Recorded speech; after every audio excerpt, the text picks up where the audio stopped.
ఆలస్యం చేయకుండా మనం ప్రొడ్యూసర్ గారికి మైక్ ఇచ్చేద్దాం. నాగవంశీ గారు మాట్లాడతారు.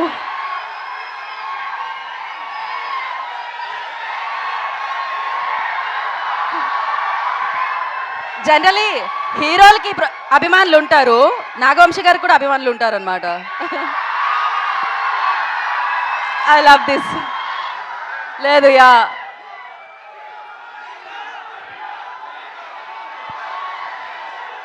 ఒక్క నిమిషం మాట్లాడాక మనం ఆ జోష్నిద్దాం. తర్వాత డైలాగులు బాగున్నాయా? పంచులన్నీ పేలినాయా? సినిమా అంతా అలానే పంచులు అన్నీ చక్కగా పేలుతాయి. ఏదో పెద్ద కథ చెప్తాము, అదేంటి కొంచెం ఎమోషనల్గా ఫీల్ అవ్వటం అలాంటి ఏ ఉండవు. చిన్న సింపుల్ కథ, కానీ 2 గంటలు నవ్విస్తూ ప్రతిదీ నవీన్ స్టైల్లో ఒక ఎటకారం పంచులు వేసుకుంటూనే ఉంటుంది సినిమా అంతా.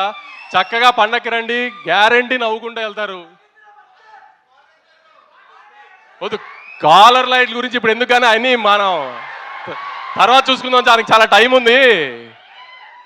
కాలర్లు ఎత్తడాలు అవన్నీ మే నుంచి స్టార్ట్ చేద్దాం, ఇప్పుడే వద్దులే.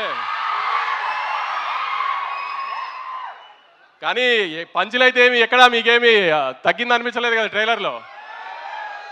అదే తను చెప్పినట్టు ఇదంతా ఒక జస్ట్ 5-10% సినిమాలో ప్రతి సీన్లో పంచి ఉంటుంది.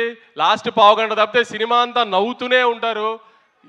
ఎట్టి పరిస్థితిలో నవీన్ అయితే డిసప్పాయింట్ చేయడు. తను అన్నట్టు 1-2 సంవత్సరాల నుంచి ఒకటే కథ మీద కూర్చుని రాస్తూనే ఉన్నాడు. ఎంత ఫైన్ ట్యూన్ చేయగలిగాడు చేస్తూనే ఉన్నాడు.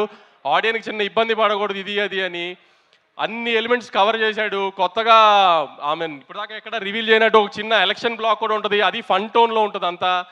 సో అన్ని పండక్కి ఒక సినిమాలో పండగ సినిమాలో ఏమేమి కావాలనుకుంటారో గత ఇన్ని సంవత్సరాలుగా చూస్తున్నప్పుడు ఒక సోగ్గాడి చిన్న నుంచి కానీ ఒక అలవై కొండపురంలో కానీ ఒక సంక్రాంతి కోసంలో కానీ అలాంటి అన్ని ఎలిమెంట్స్ కలిపి ప్రాపర్గా ప్యాకేజ్ చేసాము. ఖచ్చితంగా మీరు డిసప్పాయింట్ అవ్వరు అనుకుంటున్నాను.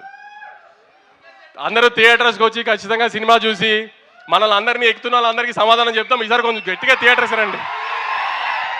Thank you so much Vamshi గారు.